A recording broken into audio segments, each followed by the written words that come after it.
Allora, hip hop o cantautorato italiano? Ah, Questo subito. questa è difficilissima lo so, perché, lo vabbè, so. io naturalmente sceglierei l'hip hop, anche Ok. se bello. Reggae o punk? Reggae. Attenzione. Blues o jazz? Quindi tra i due scegliere il blues, anche Ok. se Anche qui un anche Delta se. Blues, chitarrona senza Certo, elettrico, certo, certo, proprio. certo, Se certo. non mi sbaglio si chiama Delta Blues. Ok, techno house.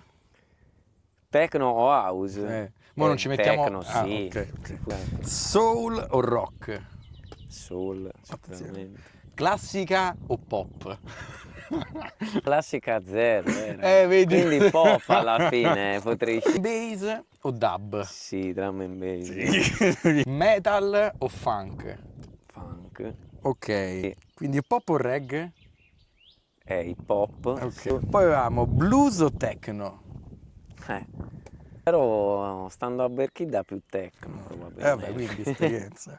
Poi soul o pop? Soul, Bene.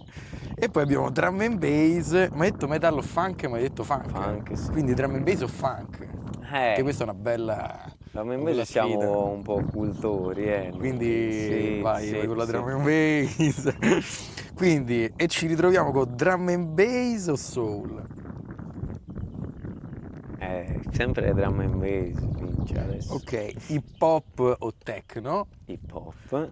E quindi hip hop o drum and bass. E Lì quindi si arriva, rimani lì. capito? I due generi che alla Che poi fine. vedi, la drum and bass la rappi, quindi Sì, sì. siamo. Quindi hip hop e drum and bass alla fine però. Che questa è l'ultima sfida. Nel hip hop drum and bass Eh. sì, vince l'hip hop Ok, per me, ok, vabbè, però non secondo classificato drum and c'è bass mai, va messo. però io sto mesi